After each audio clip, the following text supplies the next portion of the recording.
So hi, I am Aman. He's Ankur, and we have built this like virtual machine. So the whole idea here is there is like a whole narrative going on whether the intent space should be more declarative or it should be more imperative. So it's mainly like how people are thinking of intents as more and more generic, where you will come and like paste a whole English text and it will generate use LLM and GPT and build a transaction for you and sign it for you, and you can post the transaction. On the other hand, like you have companies like Cowswap, Uniswap, who have been like working mainly like focusing on very focused thing where they excel, like swaps, bridges, and everything.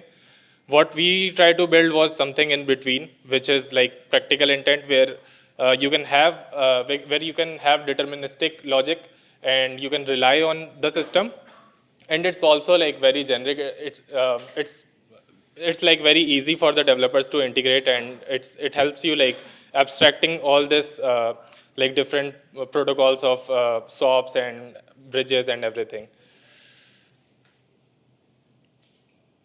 Yeah, so like what we have built, so what we have done is basically we are using L2, the Micro-Rollup, as a decentralized mempool, where we are so we have our own DSL like developers can write a small program. So let's say OpenSea comes to us and they don't want to like integrate many SOAP or let's say many aggregators for bridges.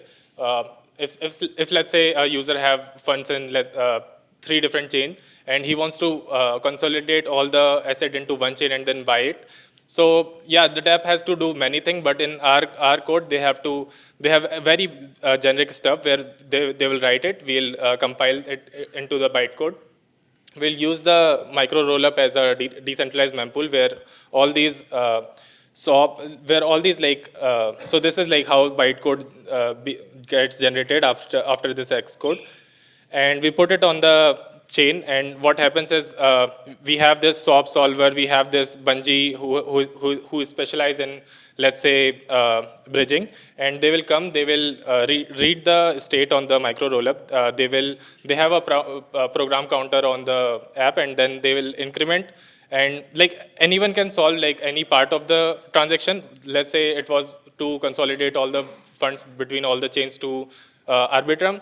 Then Bungie can solve that part. They will update the program counter. Then another one can come and solve the swap thing, and then another one can come and solve the uh, buy transaction. So yeah, this is mainly our architecture. Uh, so what's the benefit of it is basically it is deterministic. If you are using a very generic LLM based, it can have it own like pros and cons, and it can't be like predictable. Like yeah, it can't be deterministic. Another thing is like it is very easy to integrate. Let's say a dApp is coming to integrate, they will not have to go over to like, should I choose 1 inch or should I go with an aggregator or should I choose aggregator of an aggregator. Is basically very generic there, where they are storing the users byte data on the Micro-Rollup, and then yeah, these solvers can solve it. So we tried to build many things, but yeah, there are still some. We mainly worked on 4 opcodes. So there's a function like expansion we can do. We can add more opcodes, and we can improve the functionality of DSL with a more generic language. Another part is like currently the solvers are centralized. They are entity which like yeah, which like you have to trust and they will do everything.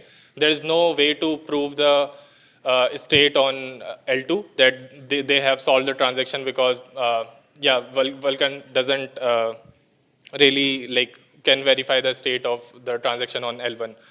So yeah, in future, like we thought like in future Vulkan can run light clients and we can store the block headers just to verify the states. So yeah, that's mostly it.